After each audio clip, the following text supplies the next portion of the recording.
C'est ici que l'armée française a procédé à 13 essais nucléaires souterrains entre 1961 et 1966. Personne ne peut entrer ici sans autorisation, le site est contaminé. Les visiteurs du jour, scientifiques, anciens militaires qui ont participé au tir, sont tous invités par le gouvernement algérien. Très rapidement, on va se rapprocher de la lave qui est sortie du tunnel. Mais très rapidement, parce que plus on reste, plus la contamination, plus la dose de radioactivité. 20 minutes maximum sur le site. 45 ans après les essais, le compteur Gégère s'affole toujours. 1er mai 1962.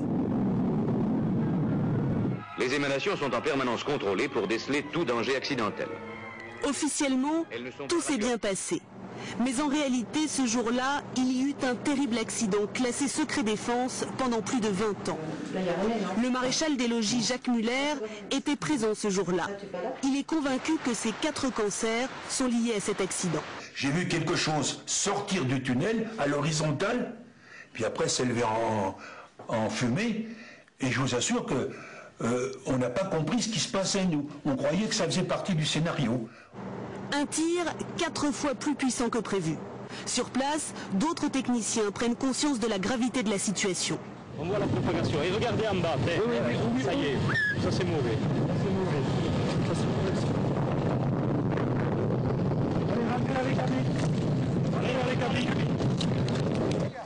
Aujourd'hui, les traces de l'accident sont toujours visibles. Quand on voit ces structures rocheuses ici, c'est pas de la roche naturelle, c'est de la roche fondue. Et c'est ça qui a coulé. À l'époque, le matériel contaminé était enterré sur place. Mais un omane nous raconte ce qu'il s'est passé après le départ des Français. Il y a des gens qui ont creusé. Certains ont pris des couvertures, d'autres des voitures, des tentes. Et que sont devenues les voitures ? Ils les ont démontées, puis ils les ont utilisées en pièces détachées. Que s'est-il réellement passé le 1er mai 1962 ? Les associations de vétérans des essais nucléaires demandent à la France la levée du secret défense.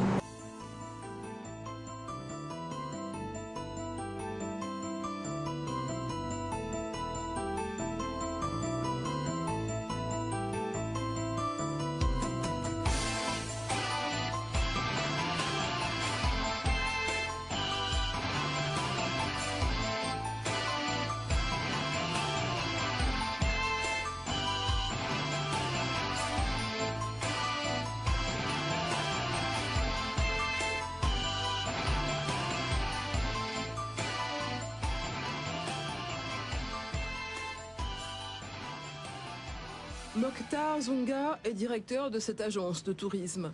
Ce Touareg est originaire de Tamanrasset dans le sud algérien. Il a été témoin d'une explosion dans le massif du Hogar, un des premiers essais nucléaires souterrains français effectués en 1961. Ça, c'est la base militaire, ça.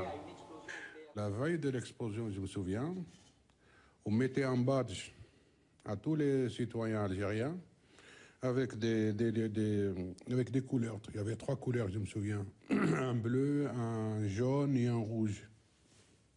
Et ça, il nous disait, c'est pour la radioactivité. Si quelqu'un il est atteint, on le sait par rapport au badge qu'il porte. 3, 2, 1, 0. On n'a rien vu. Absolument rien. Sauf que la montagne a bougé et que des cailloux sont tombés de la montagne, c'est tout ce qu'on a vu. Hein.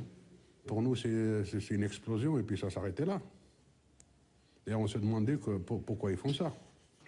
Mokhtar Zunga côtoyait des militaires français. Il était, selon ses propres termes, l'homme à tout faire, l'homme multitâche, chauffeur puis mécanicien. À l'époque, le nucléaire ne voulait donc pas dire grand-chose à ce nomade algérien. Ça me rajeunit et ça me donne de la trouille. Parce qu'on était vraiment innocents. On ne savait pas ce qui se passait. Pour nous, c'est un petit coup de modernisme qui est arrivé, parce que déjà ça a donné beaucoup de travail aux gens. 13 essais nucléaires ont eu lieu dans cette région du Sahara. La contamination du site est avérée. Mokhtar n'a pas été touché par les radiations. En revanche, beaucoup de ses concitoyens sont malades. Localement, le taux de cancer de la thyroïde et de la peau a explosé. Mohamed Chenafi était prisonnier de l'armée française en 60. Envoyé au Sahara, il a vu la bombe exploser. Il a aussi dû nettoyer les déchets sans protection. 4 jours après l'explosion, on nous a emmenés au point zéro pour amasser les tas de pierres, le zinc et essayer de les enfouir. Ensuite, l'adjudant nous a redonné nos papiers avec ce mot d'ordre: ne pas parler de ce qui s'est passé. Celui qui parle, on le tue. Si Mohamed n'a pas eu de séquelles, d'autres, beaucoup plus tard, n'ont pas eu cette chance. Il y a 20 ans, Ammar a passé 2 ans de son service militaire à Ineker, près de Tamanrasset, une zone exposée. En l'espace de quelques mois, son poids a doublé. Voici comme il était avant.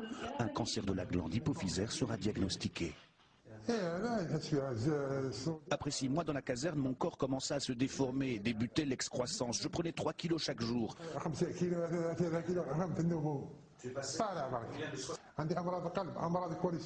J'ai plusieurs maladies, du cœur, du cholestérol, la glycéride, perturbation de la vue et de mon œil droit.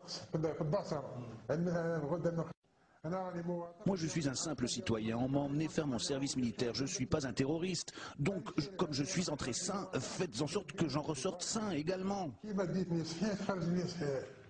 Des victimes des essais nucléaires, Maître Ben Braham en reçoit beaucoup dans son cabinet. Elle se bat pour leur indemnisation, mais pas seulement. Il n'y a pas que les personnes qui ont été touchées. Il y a l'atmosphère, il y a les nappes d'eau, il y a les êtres humains, il y a les animaux, il y a le sol. Il y a plusieurs crimes dans ce crime d'essai nucléaire. C'est un crime contre l'humanité ? C'est un crime contre l'humanité, par excellence. Gérard Ruot était pendant son service sur le site d'Amoudia, de là où partaient les tirs nucléaires. Installé en Algérie depuis, il réclame plus qu'une simple indemnisation.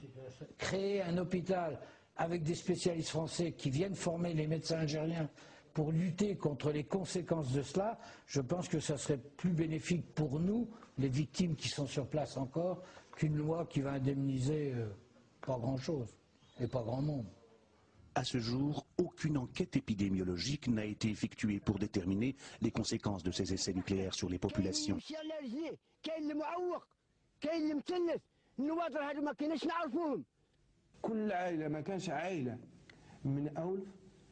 ولا من الرجال اللي ما فقدتش شخص بسبب السرطان. 20 ans, 25 ans, 30 ans plus tard, voire 35 ans plus tard, il y a une deuxième vague sous forme de cancer, ce qu'on appelle les cancers solides classiques.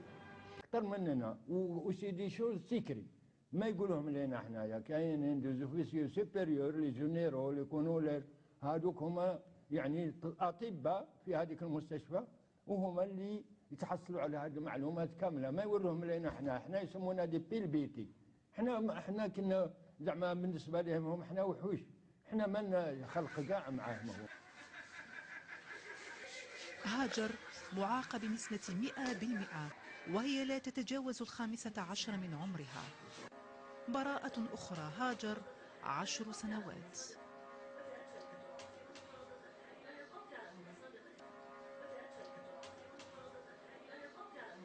عبد السميع 15 سنة.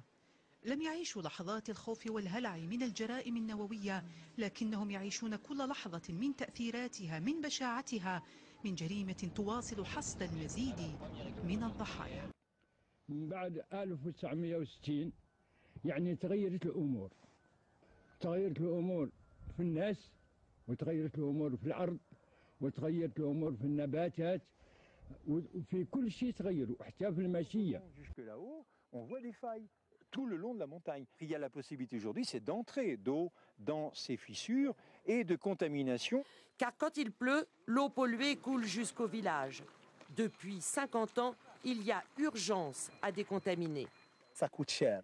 Donc, on doit faire appel à la communauté internationale pour que tous les essais, les sites d'essais nucléaires dans le monde entier soient gérés de la même manière, parce que ça présente un danger pour l'humanité tout entière. La radioactivité qui se trouve sur ce site ne commencera à décroître que dans 24 000 ans. Mais le plus important est à l'intérieur de la montagne, une montagne fissurée qui n'est absolument pas protégée.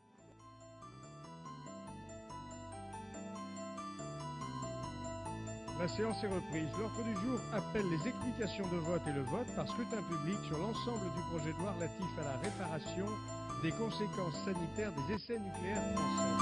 Pour les explications la parole est à Philippe Collet.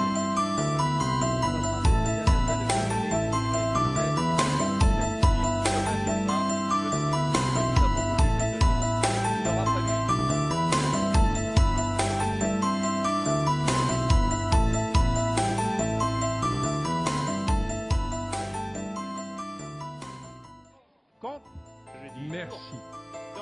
Alors, je vais maintenant mettre le texte au scrutin. Le projet de loi va donc être mis au vote. Tout le monde a regardé sa place. Le scrutin est ouvert. Le scrutin est clos. Voici le résultat. Votant 478, suffrage exprimé 323, majorité absolue 162, pour 300, contre 23.